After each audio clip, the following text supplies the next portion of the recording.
बहुत ही सम्मान के योग नेता प्रतिपक्ष हरियाणा प्रदेश के पूर्व एवं भावी मुख्यमंत्री आदरणीय चौधरी भूपेंद्र सिंह हुड्डा जी, हरियाणा के बहुत ही वरिष्ठ नेता, बहुत संघर्षशील साथी, बड़े भाई, पूर्व मेरे मंत्री आदरणीय प्रोफेसर संपत सिंह जी, आज के इस समारोह के आयोजनकर्ता पूर्व मेरे विधायक भाई रामनिवास गुड़ेला जी, पूर्व मंत्री आदरणीय श्री सुभाष गोयल जी, पूर्व सीपीएस आदरणीय चौधरी प्रहलाद सिंह गिल्लाखेड़ा जी, पूर्व मेरे सीनियर आईएएस माननीय श्री चंद्र प्रकाश जी, भाई धर्मवीर गोयल जी दलाल साहब, मंच पर उपस्थित पिछड़ा वर्ग की और पार्टी के सभी वरिष्ठ साथीगण और यहां आए सभी सम्मानित बुजुर्गों, नौजवान दोस्तों, माताओं, बहनों, पत्रकारों एवं छायाकार साथियों, 3 तारीख को आपके आदमपुर विधानसभा का उपचुनाव होने जा रहा है। आज हम सभी कांग्रेस पार्टी के कार्यकर्ता चौधरी भूपेंद्र सिंह हुड्डा जी की अगुवाई में आपसे आपका सहयोग व समर्थन मांगने, वोट रूपी आशीर्वाद लेने आपके पास आए हैं। हम नमन करते हैं बाबा साहब भीमराव अंबेडकर को कि जिन्होंने संविधान के अंदर हमें वोट का अधिकार दिया। देश की आजादी से पहले वोट का अधिकार चंद बड़े लोगों को हुआ करता था। बहुत बड़े बड़े सरमाएदारों को, जागीरदारों को, जेलदारों को देश आजाद हुआ और पहले प्रधानमंत्री कांग्रेस के पंडित जवाहरलाल नेहरू जी इस देश के प्रधानमंत्री बने। उन्होंने संविधान निर्माण की जिम्मेवारी बाबा साहब भीमराव अंबेडकर और हुड्डा साहब के पिता चौधरी रणबीर सिंह जी को दी, और भी साथी मेंबर थे उसमें। साथियों, उन्होंने संविधान के अंदर हर उस समय जिसकी उम्र 21 साल की थी उस नौजवान को वोट का अधिकार देकर हमें बराबरी का अधिकार दिया, समानता का अधिकार दिया। आज साथियों, इस देश के सबसे अमीर आदमी अडानी और अंबानी की वोट की कीमत और आपके गांव में रहने वाले सबसे गरीब आदमी की वोट की कीमत बराबर है। और इस वोट की से हमने कई बार सरकारें बनाई, कई बार सरकारें बदलने का काम किया, परंतु साथियों दुर्भाग्य से हरियाणा प्रदेश के अंदर 8 साल पहले ऐसी सरकार बन गई जिन्होंने साथियों हरियाणा प्रदेश जो अमन और शांति के नाम से जाना जाता था, हरियाणा प्रदेश जिसका भाईचारा दूसरे प्रदेशों में भी एक मिसाल के रूप में माना जाता था, हमारे भाईचारे को भी खत्म करने का प्रयास किया। 100 से ज्यादा लोगों को गोली से उड़ाने का काम उस समय की सरकार ने किया। साथियों, इस सरकार के रहते हुए जो ये कहते थे कि हम भ्रष्टाचार खत्म कर देंगे, खर्ची और पर्ची नहीं होगी, आज हरियाणा प्रदेश में भ्रष्टाचार का ये हाल है कि इनकी नौकरियां देने वाले जो अदारे हैं, चाहे वो पब्लिक सर्विस कमीशन की बात करें, चाहे एसएससी कमीशन की बात करें, उनके दफ्तरों के अंदर पैसे पकड़े जाते हैं। इनके एमएलए कहते हैं कि हमने नौकरियां लगवाने के पैसे दिए, हमें पैसे वसूल करके दो, इससे ज्यादा भ्रष्टाचार क्यों होगा। साथियों, हुड्डा साहब के समय जो हरियाणा प्रदेश विकास के मामले में नंबर 1 हुआ करता था, आज अपराध में नंबर 1 हो गया, आज नशे में नंबर 1 हो गया, आज बेरोजगारी में नंबर 1 हरियाणा प्रदेश हो गया। साथियों, आज हरियाणा प्रदेश के अंदर ऐसे हालात पैदा इन लोगों ने कर दिए कि आज एमएलए तक की भी फिरौतियां मांगनी शुरू हो गई है।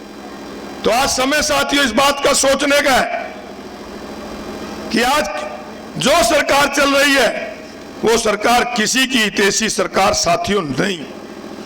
आपको मौका मिला है उपचुनाव के अंदर, साथियों उपचुनाव आपके ऊपर थोपा गया है, परंतु मैं कहता हूं कि आपके ऊपर तो उपचुनाव थोका गया था अपने परिवार के एमएलए बनाने के लिए, परंतु हम सौभाग्यशाली मानते हैं कि इसकी नींव रखने जा रहे हो आने वाली सरकार की आप लोगों ने मन बना लिया है कि इसके अंदर आप लोग हुड्डा साहब को मुख्यमंत्री देखना चाहते हैं।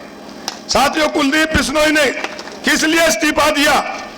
इस्तीफा देते साथियों, जब हरियाणा प्रदेश के किसान, इस देश के किसान तीनों काले कानूनों के लिए आंदोलन कर रहे थे, 700 से ज्यादा किसानों ने अपनी शहादत दे दी थी, तो उस समय मानते कि इन्होंने किसानों के हित में इस्तीफा दिया।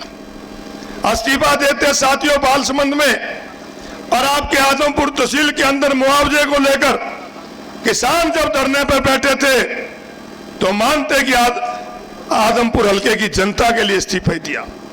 इस्तीफा देते आजमपुर की बहाली के लिए। आजमपुर की आज ऐसी हालत हो गई है साथियों, आजमपुर की सड़कें टूटी पड़ी हैं, आजमपुर के लोग सीवरेज का मिला हुआ पानी पीने पे मजबूर हो गए। अगर उसके लिए इस्तीफा देते तो साथियों मानते कि लोगों के लिए इस्तीफा दिया, परंतु साथियों नहीं, इस्तीफा दिया केवल ईडी से बचने के लिए। तो आज साथियों आपको मौका मिला, आज पिछड़ा वर्ग का सम्मेलन आप लोगों ने किया और आप हुड्डा साहब को आशीर्वाद देने आज पिछड़ा वर्ग के लोग यहां पर एकत्रित हुए हैं। अभी गुड़ेला जी जिक्र कर रहे थे कि क्रीमी लेयर हमारी घटा दी। साथियों, आपको सचेत करना चाहता हूं कि बाबा साहब भीमराव अंबेडकर ने संविधान के अंदर एससी और बीसी समाज के लोगों को आरक्षण दिया था सामाजिक उत्थान के लिए, परंतु उस समय भी आरएसएस इसके विरोधी थी आरक्षण के। वो नहीं चाहती थी कि एससी और बीसी समाज के लोगों को आरक्षण मिले, परंतु सीधे तौर पे साथियों ये लोग आरक्षण आपका खत्म नहीं कर पाए, परंतु विचारधारा वही है जो एक बड़ा पब्लिक सेक्टर कांग्रेस पार्टी ने खड़ा किया था ताकि गरीब लोगों को रोजगार मिले, आरक्षण मिले। आज एक एक करके उसको प्राइवेट में करने जा रहे हैं, सारी चीजें बेचने पे लगे हुए हैं। और आप तो क्रीमी लेयर मांग रहे हो, जब नौकरियां ही नहीं होगी तो आरक्षण कहां से मिलेगा? ये तो नौकरियां खत्म करने वाले लोग हैं साथियों, इस बात को आपको सोचना पड़ेगा। और एक तरफ चौधरी भूपिंदर सिंह हुड्डा आपके सामने, आपको कहना चाहूंगा साथियों इस बात को नोट कर लेना कि आज आगे क्या करेंगे वो तो बताएंगे, पीछे क्या किया उसके बारे में आपको बताना चाहूंगा। 2009 के अंदर हुड्डा साहब की सरकार बनी, हुड्डा साहब मुख्यमंत्री थे, हम विपक्ष के एमएलए हुआ करते थे। हुड्डा साहब ने नौकरियां निकाली ताकि बच्चों को रोजगार मिल सके, परंतु साथियों अगर जिन दफ्तरों में पोस्टें खाली थी, स्कूल में मास्टर नहीं था, अस्पताल में डॉक्टर नहीं था, पुलिस विभाग की नौकरियां थी या दूसरे विभाग की नौकरियां थी, उनमें नौकरियां जब तक वो प्रक्रिया पूरी हो उससे पहले विभाग खाली ना रहे, लोगों का नुकसान ना हो, ये लोग मुख्यमंत्री होते हुए आउटसोर्सिंग पॉलिसी 2 लेके आए। साथियों आउटसोर्सिंग पॉलिसी जब 2 विधानसभा में लाई तो हमने हुड्डा साहब से कहा कि हुड्डा साहब आप आउटसोर्सिंग पॉलिसी 2 लाए हो, इसमें जो संविधान में बाबा साहब ने एससी बीसी भाइयों को आरक्षण दिया है उसमें इसमें नहीं है, आप आउटसोर्सिंग में आरक्षण दो। साथियों देश के पहले मुख्यमंत्री थे जिन्होंने आउटसोर्सिंग पॉलिसी के अंदर भी एससी बीसी को आरक्षण देके आपका सम्मान देने का काम किया। आज साथियों आपसे यही प्रार्थना करते हैं कि आप लोग इस चुनाव के अंदर कुलदीप बिश्नोई जैसे मौकाप्रस्त लोगों को हराओ। साथियों बदलाव जब आता है, बदलाव के अंदर काम होते हैं। अब अभी ये कहते हैं राज्य में हिस्सेदारी कर लो, तो आज में हिस्सेदारी तो करी थी, उपचुनाव था 4 महीने पहले, अगर काम करने होते तो कर देते, हर सरकार करती है उपचुनाव में, परंतु नहीं, ये लोग काम करने वाले नहीं है। अब तो आपको मौका है, एक बार ही ना हरा दो, जयप्रकाश भी काम करेगा और आगे यूं भी करने लग जाएंगे, इन्हें भी डर बैठ जाएगा कि हमने लोग हरावा है। यही कहने आए थे, आप लोगों का धन्यवाद।